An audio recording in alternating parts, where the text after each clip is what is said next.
Lesson 6.12, Number Stories with Fractions and Mixed Numbers.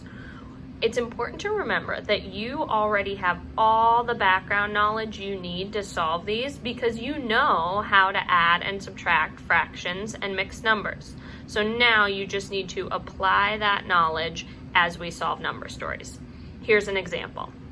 Liam is choosing between two school backpacks. The black one weighs 1 5/8 pounds. The blue one weighs 2 1/8 pounds. Which one weighs more? How much more? Write a number model with an unknown to represent the problem, then solve.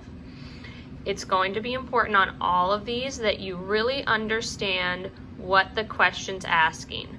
Read the question, or RTQ as I like to say.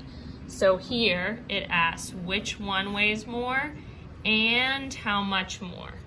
Well, the first part we can answer pretty easily. 2 1/8 pounds is greater than 1 5/8 pounds. So we know right away the blue one's more.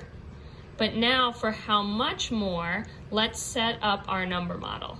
So we want to find, if we want how much more, we want the difference. So think about the operation we'll need to use. Subtraction. We'll start with the backpack that's 2 1/8.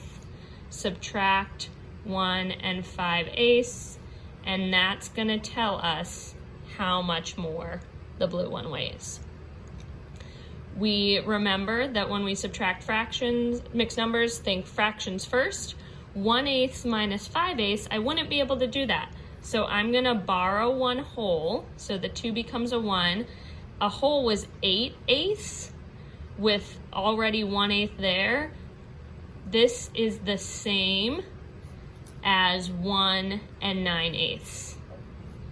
Minus, we'll keep our 1 5/8.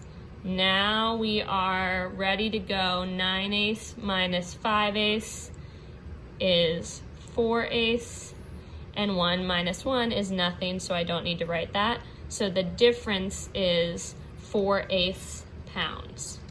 You could also picture this with fractions pieces. So if I drew the weight of the black backpack was 1 whole and 5 more eighths, that's those purple ones, whereas the blue backpack was 2 wholes and 1 purple, 1/8. Well, I could see that if I wanted these to be equal, I wanted to know how much the difference between the two would be, I would need these 4 more pieces, 4 more eighths, to be the difference between these two backpacks.